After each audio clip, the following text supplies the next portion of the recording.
Hello বন্ধুরা, তোমরা সবাই কেমন আছো? আশা করি ভালো আছো, সুস্থ আছো। তো আমিও ভালো আছি। মৌসুমি অফিসিয়াল চ্যানেলে তোমাদের সবাইকে জানাই স্বাগত জানিয়ে আজকে শুরু করছি নতুন একটা ব্লগ। চলো তোমরা দেখতে থাকো, আশা করি ভালো লাগবে। তো ভালো লাগলে অবশ্যই একটা লাইক, কমেন্ট, শেয়ার, আমার চ্যানেলটাকে সাবস্ক্রাইব করে দিও।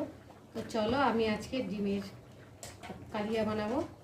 তো কীভাবে বানাবো তো তোমাদের সাথে শেয়ার করব। তো তার জন্য দেখো, আমি ডিম আর আলুগুলোকে সেদ্ধ বসিয়েছি। তো ডিমগুলো সেদ্ধ হয়ে গেছে, আর এখন আমি একে একে ডিমগুলোকে তুলে নেব।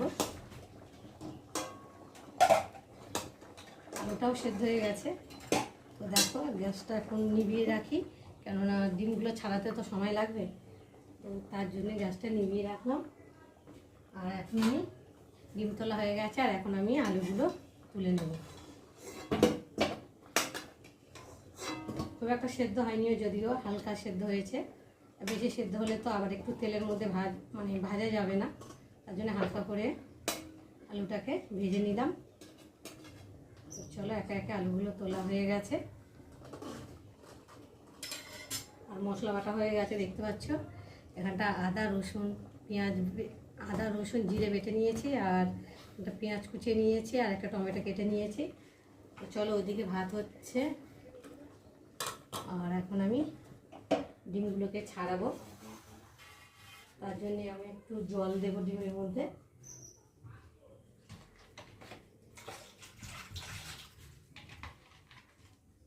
যাতে তাড়াতাড়ি ঠান্ডা হয়, ডিমটাকে ছাড়ানো যায়।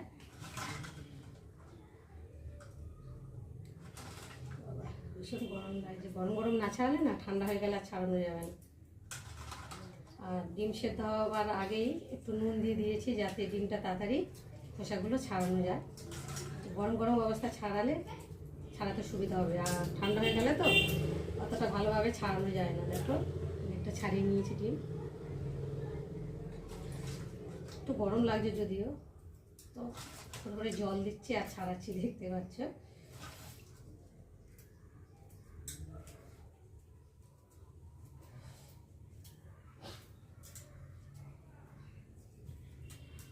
ভীষণ গরম লাগছে হাতে। সদ্য কড়া থেকে তুলেই ছাড়াতে লেগে গেছে, দেখতে পাচ্ছ।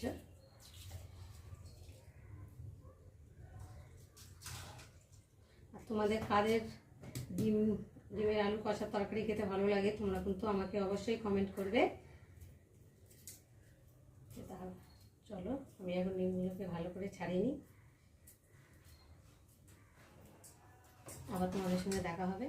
তো বন্ধুরা, ডিম ছাড়ানো হয়ে গেছে, আর কড়া বসিয়েছি, আর এখন আমি কড়াতে তেল দেব। তেলটা গরম হয়ে গেছে, মানে অনেকক্ষণ গ্যাসটা ধরে দিয়ে কড়াটা বসিয়ে রেখেছি, গরম হয়ে গেছে। আর এখন আমি নুন দেব,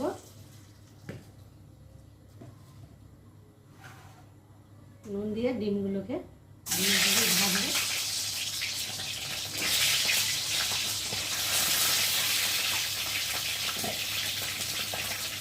আর দেবো হলুদ গুঁড়ো আর একটু লঙ্কা গুঁড়ো দিয়ে ডিমটাকে ভালো করে ভেজে নেব।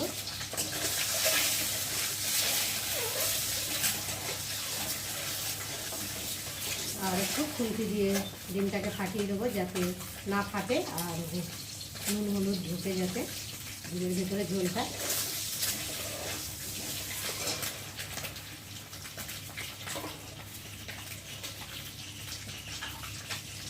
দেখো, ডিমগুলো ভাজা হয়ে গেছে, খুব একটা ভাজবো না, হালকা করে ভাজবো। বেশি ভাজলে তো ডিমে তেল থাকে না। দেখো, আমি হালকা করে ভেজে নিয়েছি।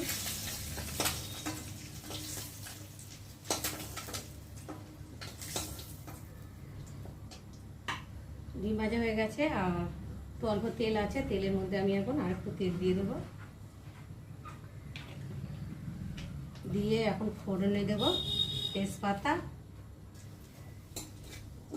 আর দেব কালো জিরে,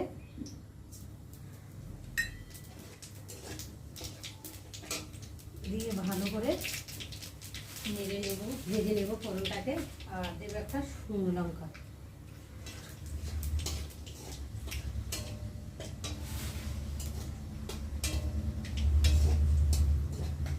ফোড়নটা ভাজা হয়ে গেছে, আর এখন আমি সেদ্ধ করে আলুটা একটু ভালো করে ভেজে নেব।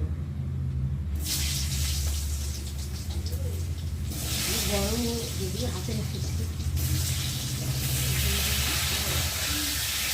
আলু সেদ্ধ তো অল্প করে ভাজবো।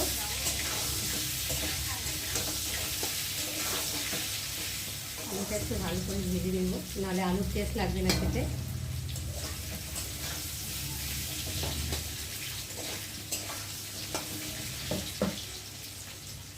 আলু ভাজা হচ্ছে, আর এখন আমি এর মধ্যে হলুদ দেব,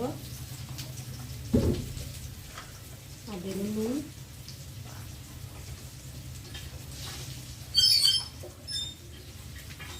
আর দেব আদা বাটা, জিরে বাটা, রসুন বাটা, আর দেব পেঁয়াজ বাটা, আর সাথে আছে টমেটো,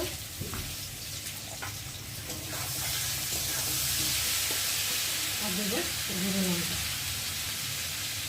যদি তরকারিটা একটু গুঁড়ো লঙ্কা দিলে তরকারিটা লাল লাল হয়, দেখতে ভালো লাগে, খেতেও ভালো হয়।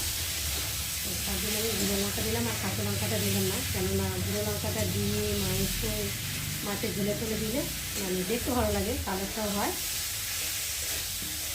খেতে ভালো লাগে। তো যদিও আমাদের খুব একটা মানে গুঁড়ো লঙ্কাটা পছন্দ না, মানে খাই না, কেননা গুঁড়ো লঙ্কা খেলেই সমস্যা হয়, তার জন্য খাওয়া হয় না খুব একটা, কাঁচা লঙ্কাটাই বেশি খাই। তো আজকে ভাবলাম যেহেতু ডিমের তরকারি বানাচ্ছি, তাহলে গুঁড়ো লঙ্কা দিয়ে বানাই, দেখতেও ভালো লাগবে। তো দেখো, তার জন্য আমি অল্প করে দিয়েছি। আর আদা রসুনে তো ঝাল আছে, তার জন্য অল্প করে, খুব একটা আমরা ঝাল খাই না, অল্প ঝাল দিয়ে তরকারিটাকে করছি। তো দেখো, আমি এখন তরকারিটাকে ভালো করে কষিয়ে নেব।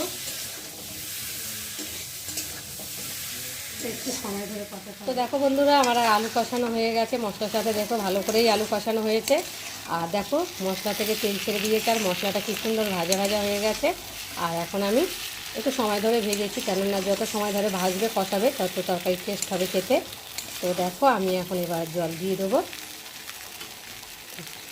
চলো,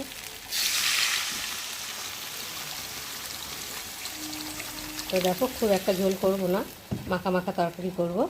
তো তার জন্যে আমি মানে যেমন লাগবে তেমন জল দিলাম, আর যেমন ঝোল রাখবো মাখা মাখা মতো করব। তো দেখো, এখন দেখতে পাচ্ছ তরকারির ঝোলের কালারটা কত সুন্দর লাগছে, নিশ্চয়ই মনে হয় খেতে ভালো হবে। তো যাই হোক, এখন তো বোঝা যাচ্ছে না। তো এখন আমি তো দেখো আমার ঝোল ফুটে গেছে, আর দেখো আলুটাও সেদ্ধ হয়ে গেছে। এমনিতে আলুটা সেদ্ধ করে নিয়েছি, আর একটু ঝোলের সাথে হালকা করে সেদ্ধ করছি, তো দেখতে পাচ্ছ। আর এখন আমি ভেজে রাখা ডিমগুলোকে ঝোলের মধ্যে দিয়ে দেবো, দিয়ে একটু ভালো করে ফুটিয়ে নেব। তো নামাবার আগে একটু গরম মশলা দিয়ে দেবো। তো দেখো আমার ডিমের ঝোল রেডি হয়ে গেছে, আর নামিয়ে নেব। নামাবার আগে একটু গরম মশলা দিয়ে নিলাম। গরম মশলাটা দিয়েছি, একটু ফুটিয়ে নেব, বেশিক্ষণ ফোটালে আবার গরম মশলার গন্ধটা চলে যাবে। তো দেখো, আমি এখন নামিয়ে নেব। তো চলো।